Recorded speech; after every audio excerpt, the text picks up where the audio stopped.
Hola, ¿qué tal? El día de hoy nos corresponde estudiar la llamada herencia anosómica ligada al sexo. Como ustedes saben, todo individuo tiene un genomio conformado por distinto número de cromosomas. En el caso de los humanos, pues aparecen 23 pares de los cromosomas, de los cuales, si ustedes observan en la esquina inferior derecha de esta lámina, van a aparecer un par. Este par, en este caso, está señalado con una X y con una Y.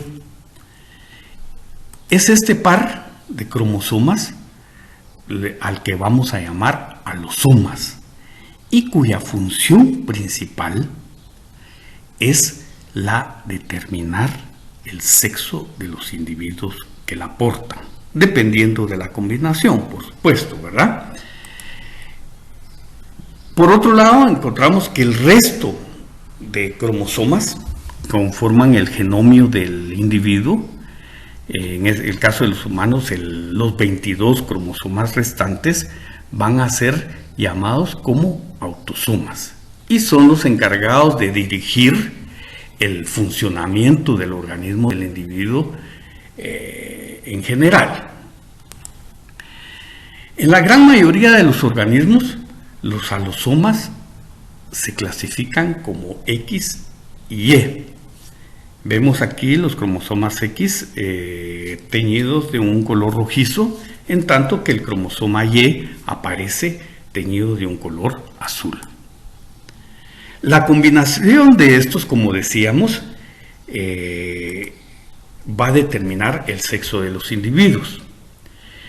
En aquellos organismos diploides, como en el caso de los mamíferos, la drosófila, que es la mosca de la fruta, y las plantas angiospermas, entre otros, si estos individuos en su genomio llevan un doble X, esto va a determinar que el individuo va a ser hembra. En tanto que, si la combinación de estos cromosomas sexuales es del tipo X y Y, esto va a hacer que el individuo al final sea un macho. Como ya hemos dicho, pues en este tipo de animales y plantas, en el caso de la hembra, el sexo va a ser de tipo homogamético. ¿Por qué homogamético? Porque va a tener prácticamente dos cromosomas iguales. En el caso de la hembra, vamos a ver que van a estar dotada de dos cromosomas X. En tanto que en el macho, pues esto pasa a ser de tipo heterogamético, puesto que los cromosomas van a diferir. Va a ser un X y una Y, ¿verdad? Por el contrario, en otros animales como las aves, los lepidópteros y ciertos peces, esta situación se invierte. Y vamos a ver que en el caso de la gallina, esta va a ser de tipo heterogamética, o sea que la hembra va a ser de tipo XY, mientras que el macho va a ser homogamético al tener en su genomio dos cromosomas de tipo X.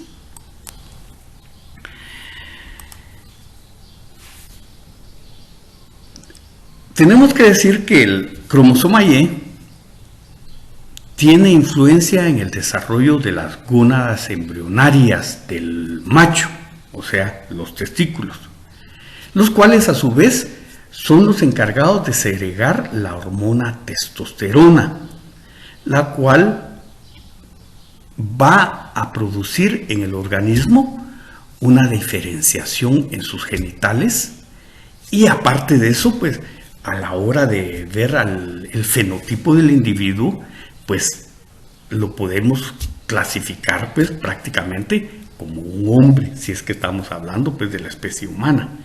Y en ese sentido esta hormona va a la postre, va a producir ciertos cambios en la conformación física del individuo. En el caso de la testosterona, pues va a producir la manifestación de algunas características sexuales muy propias del hombre, entre las cuales podríamos mencionar el tono de la voz, la cual normalmente tiende a ser un tanto más gruesa, más grave.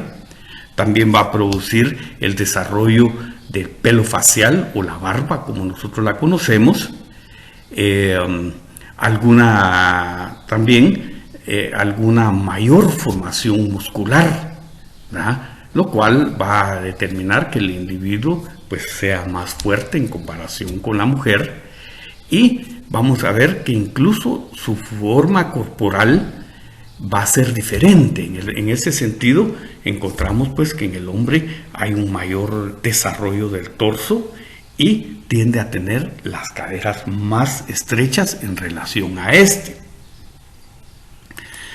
Por el contrario, ¿verdad? Si el embrión humano tiene cromosomas XX en su genomio, esto va a determinar que el desarrollo de las gónadas particulares de las hembras, los cuales se llaman ovarios, y estos a su vez van a producir las hormonas estrógenas que van a determinar su fenotipo con todas las características de una hembra. Y en ese sentido, pues a diferencia del macho, las características sexuales de la mujer van a ser, en primer lugar, una voz más suave, más aguda, ¿verdad? Vamos a ver que no va a haber desarrollo de vello facial, no va a tener barba. Esta hormona también va a determinar una mayor deposición de grasa subcutánea, que le va a dar a la mujer una forma un tanto más redondeada, por así decirlo, ¿verdad? Su torso va a ser más estrecho, en tanto que sus caderas van a tender a ensancharse, o sea, prácticamente que se invierten las proporciones morfológicas en relación al sexo contrario, que sería el hombre.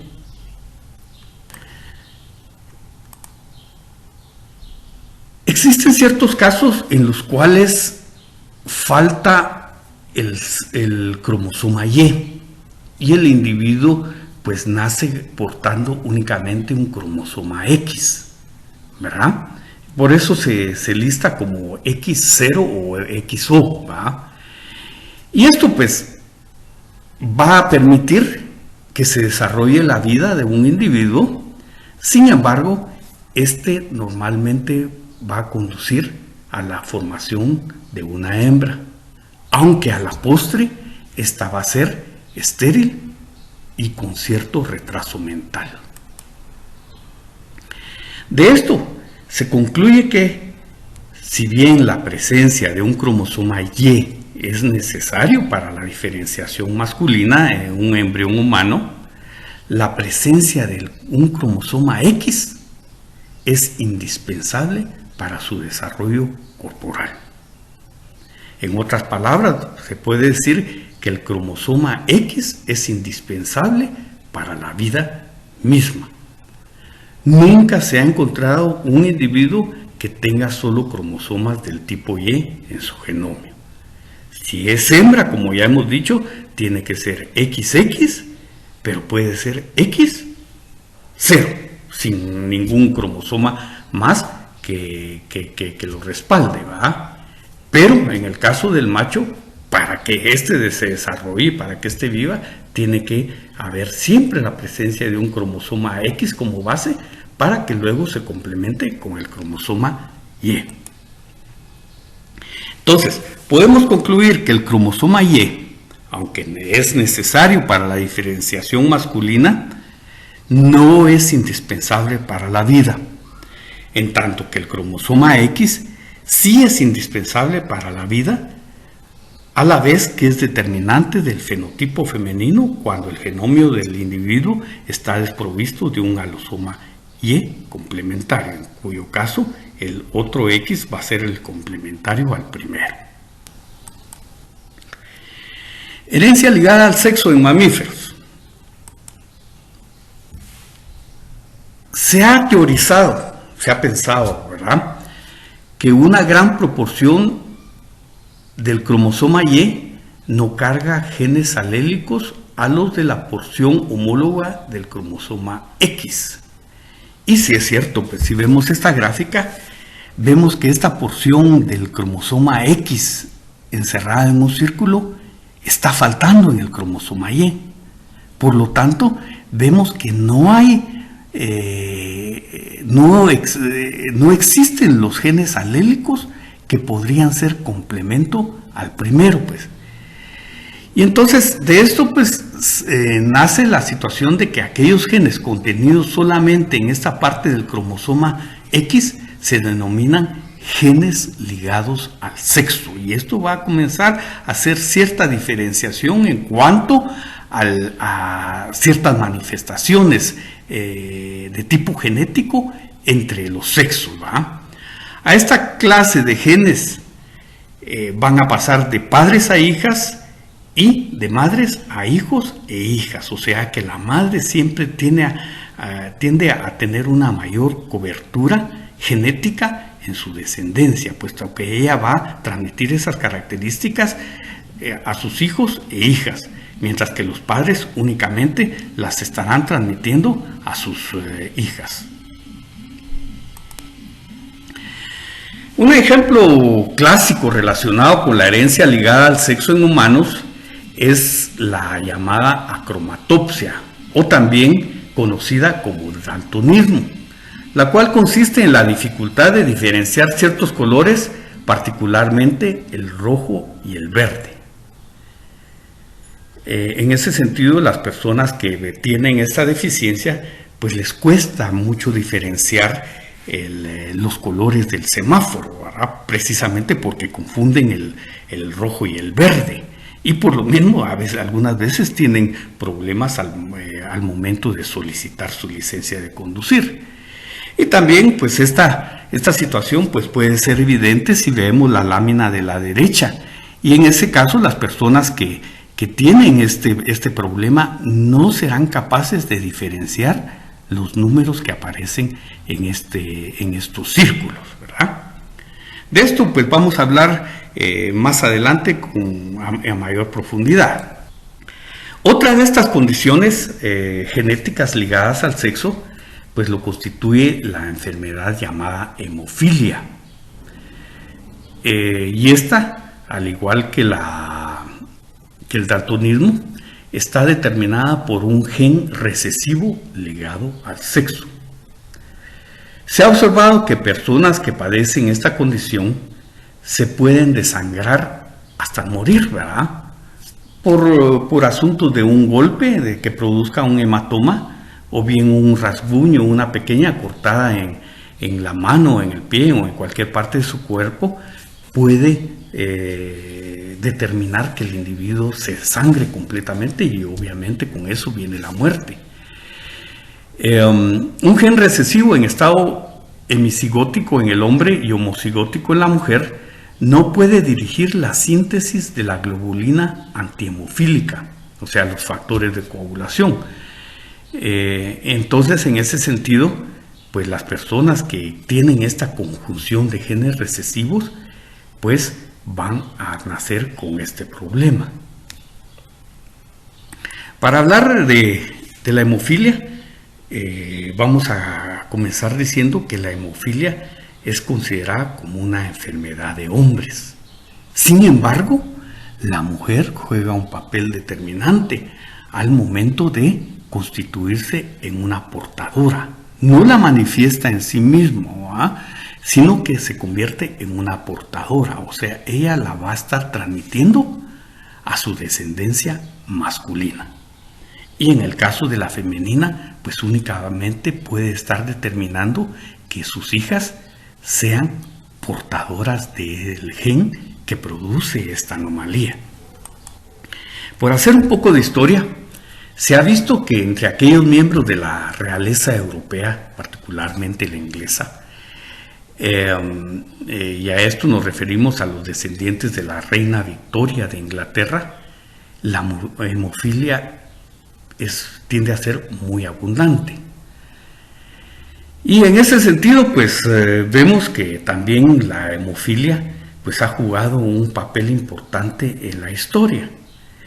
Resulta, en el caso de la lámina derecha, pues aparece la familia real, la familia de los zares rusos, en la cual, el hijo de ellos, el único varón de ellos, el del que era destinado a suceder el trono en el del imperio, se llamaba Alexei, nació con esta característica. Y pues la gravedad de su enfermedad y las situaciones particulares que esto creó, pues tuvieron que ver mucho con la caída del régimen y con la interrupción prácticamente de lo que era la realeza rusa, ¿verdad? Si ustedes pues están interesados, sería bueno que leyeran un poquito de lo que fue la familia real o la familia de los últimos zares de Rusia, para que se den cuenta pues de que la hemofilia, esta enfermedad a la que nos estamos refiriendo, el papel que tuvo determinante pues en la caída de esta familia y en el cambio de régimen en Rusia, ¿verdad? Lo cual pues a la postre también tuvo mucha influencia en muchos eventos históricos a nivel mundial.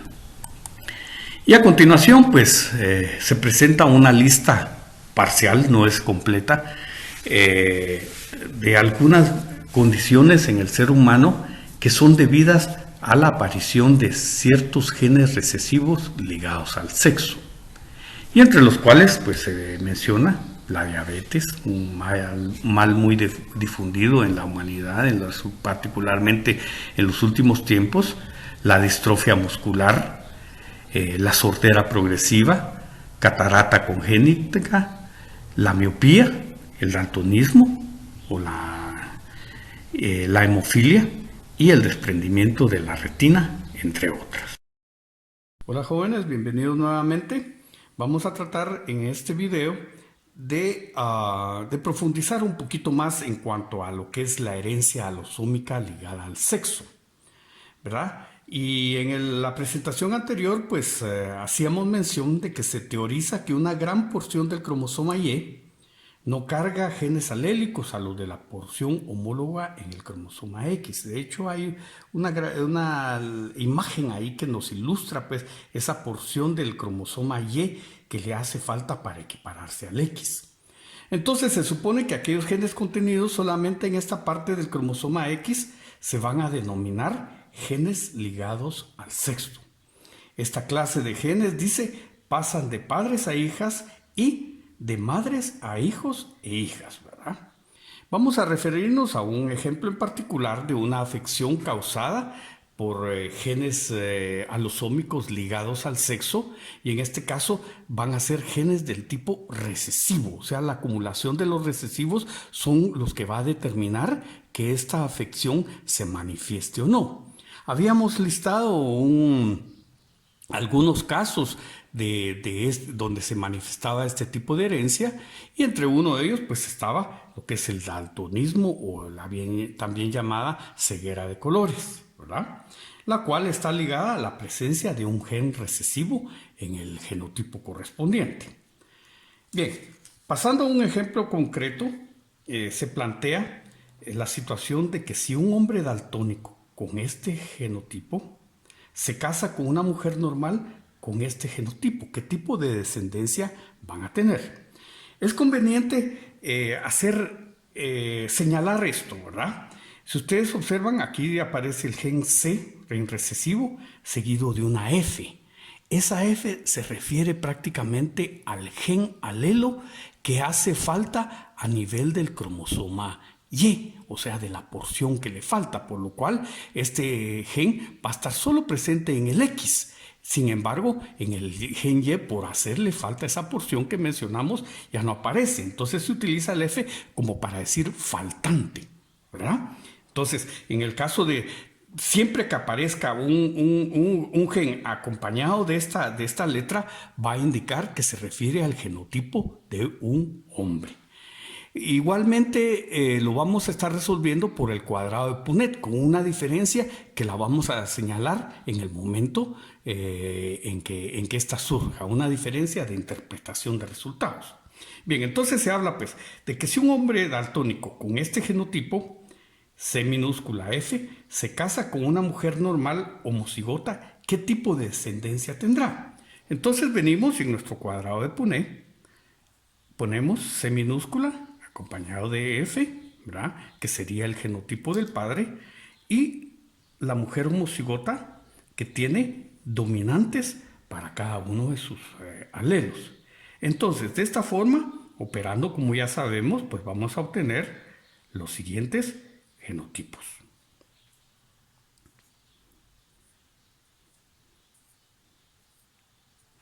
Bien, los resultados pues están esquematizados ahí, nos falta interpretarlos y los vamos a interpretar en el sentido de que siempre que aparezca una F se refiere a un genotipo de hombre, ¿verdad? Mientras que cuando aparece en forma normal pues nos estamos refiriendo a las mujeres. Y en ese sentido pues únicamente vamos a estar hablando ya no en cuartos como lo habíamos estado realizando, sino que por la misma circunstancia vamos a hablar en cuestión de mitades, ¿verdad?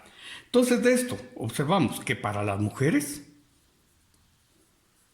obtenemos igual genotipo, o sea, son heterocigotas, ¿verdad?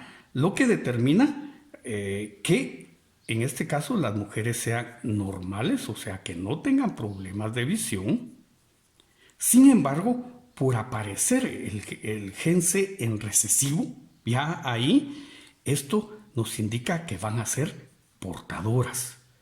O sea, quiere decir que ellas estarán en capacidad de transmitir esta característica, que en este caso es el daltonismo, a su descendencia, cuando el cruce que se efectúe pues lo determine.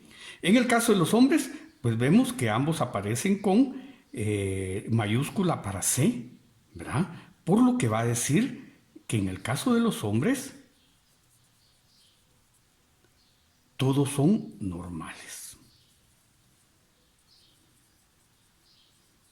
Y en el caso de las mujeres, pues también todas, ¿va? Acá.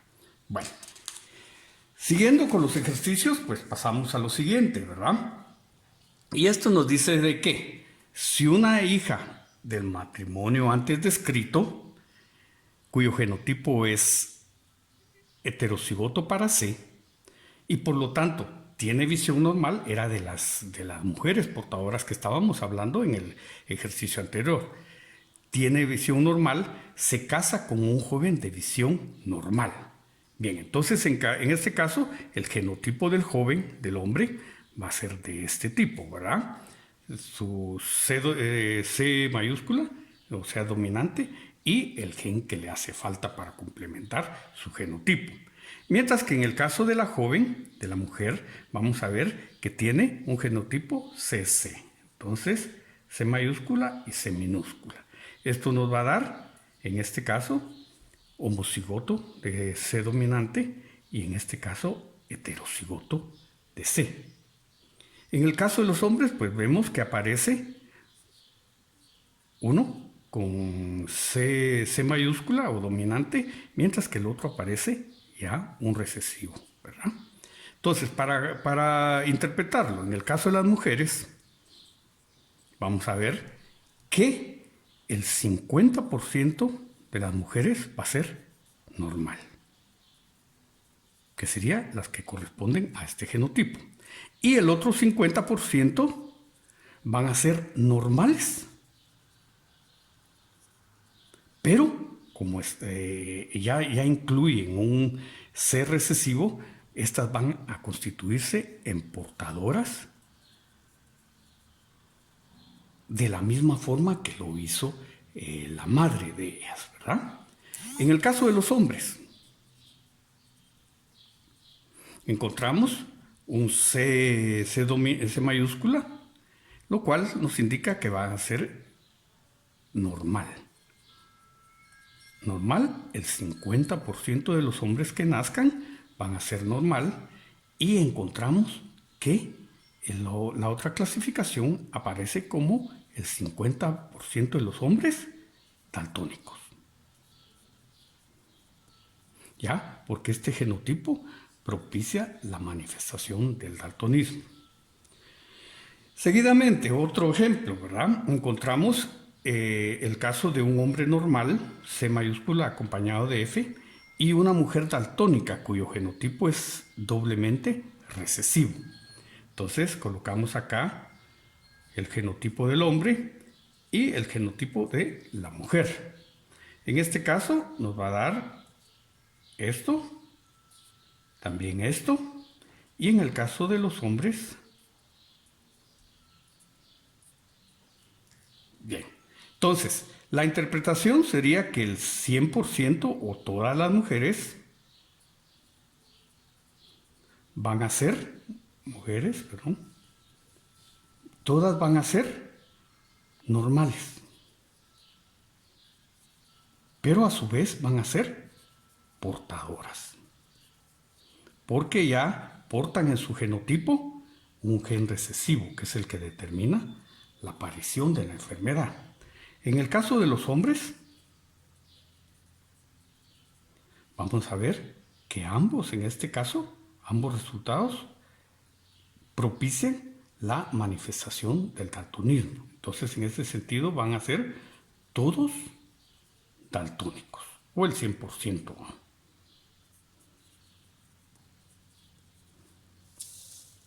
Bien, un ejercicio más dice que ¿qué resultados podemos esperar si un hombre daltónico se casa con una mujer normal heterocigótica? Entonces, nuevamente el genotipo del hombre, acá, C minúscula F, y en el caso de la mujer, vamos a ver que es heterocigótica, es de visión normal, pero es portadora. Entonces vemos C mayúscula, C minúscula, C minúscula, C minúscula, C mayúscula F y C minúscula F. ¿Cómo lo interpretamos?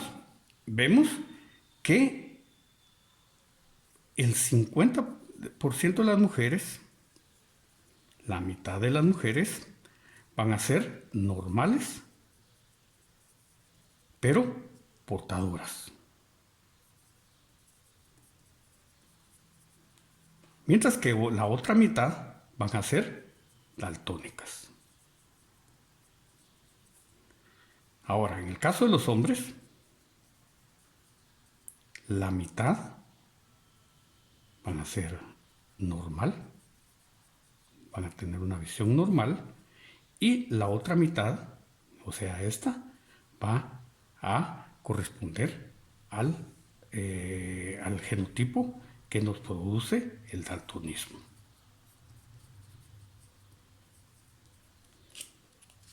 Ok.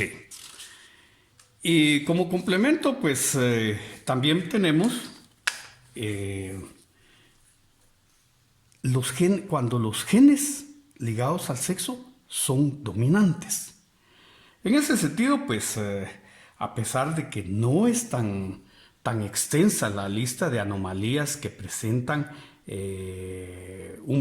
problemas relacionados con genes dominantes,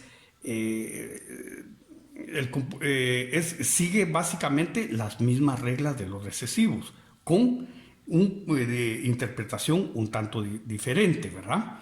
Entonces, en ese sentido, vamos a ver que las hembras heterocigotas, así como las homocigóticas, van a manifestar esta característica, heterocigotas y heterocigotas dominantes. En tanto que las que presenten su genotipo en forma recesiva, pues prácticamente no van a presentar la anomalía, ¿verdad? Entonces dice que una hembra heterocigótica transmitirá estos genes a toda su progenie independientemente del sexo.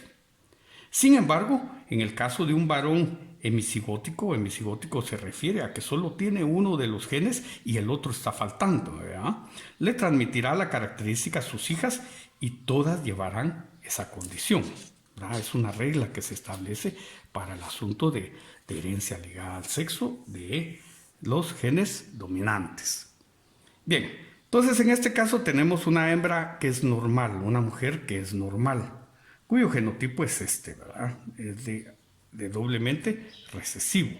En tanto que el varón va a aparecer con un gen dominante, lo cual hace de que el varón ya presente esta característica, ¿verdad?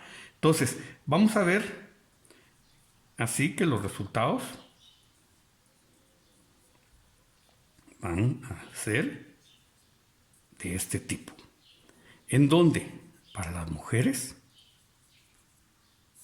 si bien no aparecen en homocigótico, la condición de heterocigosis de un dominante hace de que esta condición se manifieste. Ahí estamos viendo que el problema que era del padre ahora es de las hijas, ¿verdad? Entonces, todas van a manifiestan característica o problema, ¿verdad?, del cual se trate. En el caso de los hombres, ninguno va a manifestar esa característica, o sea que podríamos decir que serán todos sanos. ¿Por qué? Porque estos están dotados de a pesar de que están en su forma hemicigótica, de un gen recesivo, el cual determina la no manifestación de esa característica, si es que de alguna enfermedad se trata, ¿va? Bien, luego tenemos el cruce, matrimonio o asociación entre una hembra homocigótica de doble dominante que efectivamente sí está manifestando esa característica con un varón normal. Luego, en este caso, el varón aparece con su recesivo, ¿verdad? Entonces, de esta forma,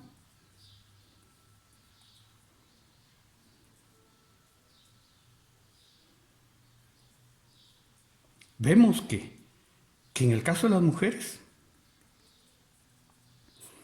aparece un gen dominante en heterocigoto, pero que implica que todas manifiestan ese problema o característica.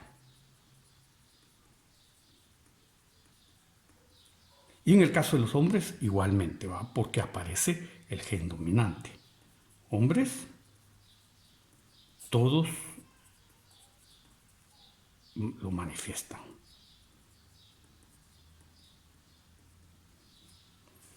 Bien. Un nuevo caso se da en el caso de un matrimonio en el cual la hembra es heterocigota, ¿verdad? Con este genotipo, con un varón que también tiene el genotipo, con los cuales en ambos se manifiesta la característica. Y aquí pues me salió ya resuelto, pero en fin, si conjuntamos las dos Ds, pues vemos que aparece acá una D mayúscula con una minúscula, nos va a dar este genotipo, igual forma en el caso del hombre. Por lo que vemos que en este genotipo se manifiesta la característica, en este también, y solamente en este no.